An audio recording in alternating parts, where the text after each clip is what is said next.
Vous regardez Alban Solo, une chaîne dédiée aux jeux de société, de préférence Eurogame et experts, mais pas uniquement. Je suis Alban et c'est parti. Bonjour et bienvenue dans cette nouvelle vidéo. Et oui, encore sur Unconscious Mind. Donc cette fois-ci, c'est pas une partie expliquée que je vais faire. Je me suis découvert une nouvelle passion avec les imprimantes 3D et je vais faire une petite série de vidéos, je pense, où je vais vous présenter différents inserts 3D que j'ai trouvés à imprimer soi-même, qui sont gratuits. On rémunère les auteurs si l'insert nous plaît.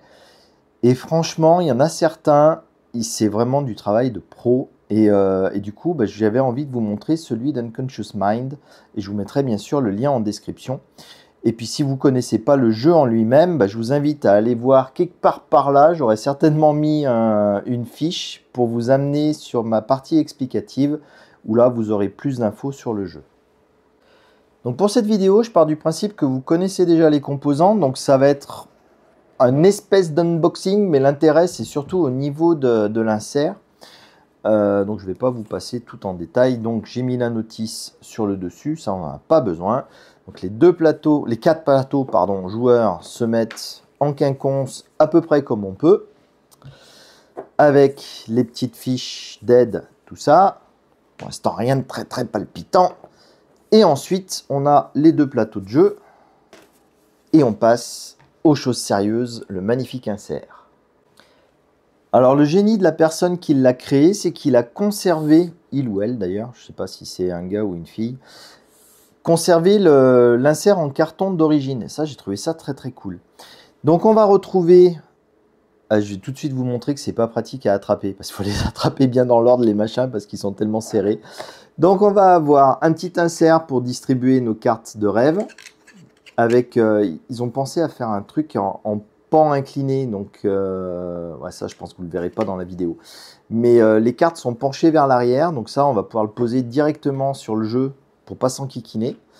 Pareil, exactement le même composant pour y stocker les petites cartes de misère qu'ont nos patients. Et exactement pareil, évidemment tous met la tête par terre pour m'embêter.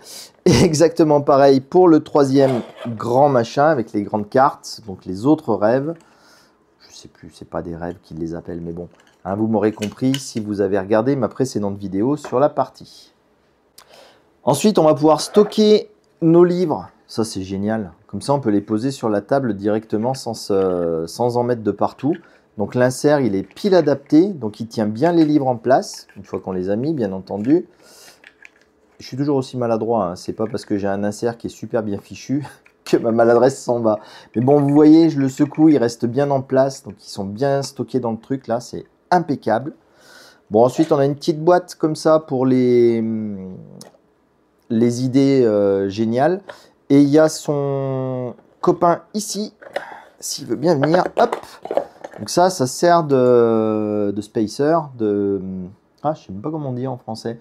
Un truc qui bouche un trou pour pas que ça bouge, qui est vide, vous voyez, puisqu'on le met à la verticale, donc ça serait un peu dommage de mettre des trucs. Mais du coup, en début de partie, on partage ça et puis on les met aux deux coins de la table et comme ça, on peut jouer à plein sans trop s'enquiquiner. On a une petite boîte qui nous permet de stocker notre bazar. Ensuite, on a ce truc qui est vraiment génial. Ça fait pile la forme des meeples. J'ai vraiment trouvé ça super. Donc pour Freud et pour l'autre truc que j'ai pas encore utilisé parce que c'est dans une variante du jeu, ainsi que le petit pion de Freud. Regardez ça comme c'est beau. Ça rentre vraiment nickel. C'est vraiment super. Moi, ça m'éclate. Ça, c'est le genre de détail complètement inutile, mais tellement indispensable pour moi. C'est vraiment top. Ensuite, regardez, nos composants solo, ils vont tous ensemble dans un seul truc. Donc là, on va avoir toutes nos cartes du jeu solo. On va pouvoir faire nos tirages. Hop, tchac. Là, on a nos petites tuiles qui vont sur les patients du solo.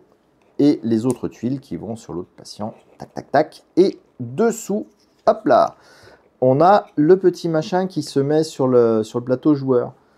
Ça, c'est bien pensé, il est bien caché, il ne prend pas de place. Bon, je ne sais pas si je vais arriver à tout remettre comme il faut très rapidement, mais si, vous voyez, et tout tient bien en place, ça j'adore. Ça, c'est vraiment du top pour moi.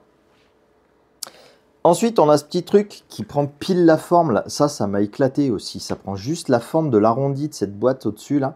Ça, c'est vachement bien. Et du coup, dedans, on va pouvoir y mettre encore quelques composants pour l'automa. Donc, ce sont ces tuiles d'action. Et puis, j'en ai profité pour glisser. Hop. Allez, retournez vite, là. Montrez aux gens que c'est super pratique comme insert. Me faites pas galérer! On y est presque. Hop. Bon, c'est pas grave, on va finir de galérer plus tard. J'y ai mis la petite flèche de décision et puis le petit support de carte. Alors, ce petit support de carte, je m'en suis pas servi pendant la vidéo de partie. Je suis pas sûr de connaître son utilité. C'est peut-être dans un module supplémentaire ou alors je m'en suis mal servi. Bon, ensuite, vous avez vu, hein, il y a les cartes patients ici. Donc, pareil, qui peuvent se décharger par l'avant. Celui-ci, il est plat, hein, cette partie-là. Je vois que j'ai un petit problème d'impression là. Bon, pas grave. Donc, celui-ci est plat. Le copain est plat aussi. Ce sont les deux mêmes. Mais bon, ça permet quand même de ranger les cartes très proprement. Et on a le truc pour les lieux. Donc là aussi, ça prend... il y a bien l'espace comme il faut. Il y a le petit rebord pour bien les attraper facilement. Ah, c'est vraiment très très propre, quoi. C'est des gens qui font des designs gratuits comme ça. Ça a un niveau professionnel. C'est vraiment chouette. Ensuite, on a ce petit bout de rien du tout pour stocker les petites cartes des livres. Donc, il me semble sur les photos du gars, ou de la fille, hein, encore une fois, qu'il ou elle slivait ses cartes. Donc il y a moyen que ça soit grand comme ça pour pouvoir mettre des cartes slivées, ce qui peut être pas mal aussi. Et alors là, le pompon de la pomponnette, c'est ce truc-là. Hop, alors évidemment j'ai tout mis en vrac en l'attrapant. Donc il s'est amusé à faire un petit couvercle, comme ça pour tout maintenir en place. Il a piqué cette idée-là à un autre designer 3D. Et ça, j'ai trouvé vraiment l'idée géniale. Rappelez-vous, pendant la partie, comment j'ai galéré à faire cette petite pile de jetons. Bah là, on la pose direct sur le plateau et la pile est prête et tout va bien. Et on a ce petit couvercle, clac, qui ferme bien le truc, bien comme il faut. On va avoir nos 3 types de tuiles comme ça. Dessous, on retrouve les tuiles que j'ai jamais utilisées. Je pense que celles-ci, elles sont là pour apporter de la variabilité dans la partie. On va aussi retrouver nos tuiles de départ. Rappelez-vous les tuiles qu'on choisit en fonction du symbole qu'on a tiré. Donc là, on va avoir toutes ces tuiles-là qu'on va avoir au début. On va ensuite avoir toutes les tuiles d'action 2. Et à la suite, toutes les tuiles d'action 1. Avec un petit séparateur entre chaque. Vous voyez, hop, bien sûr. Ah mais non! Voilà, donc elles sont séparées. Donc on a les 1 et les 2, bien rangées proprement. C'est tellement plus satisfaisant que d'avoir des sacs plastiques de partout. Ça serait tellement bien si tous les éditeurs faisaient des inserts de cette qualité-là à chaque fois qu'ils livrent un jeu. Bon, le problème, c'est que nos jeux, ils prendraient, je sais pas, 30 € de plus au bas mot.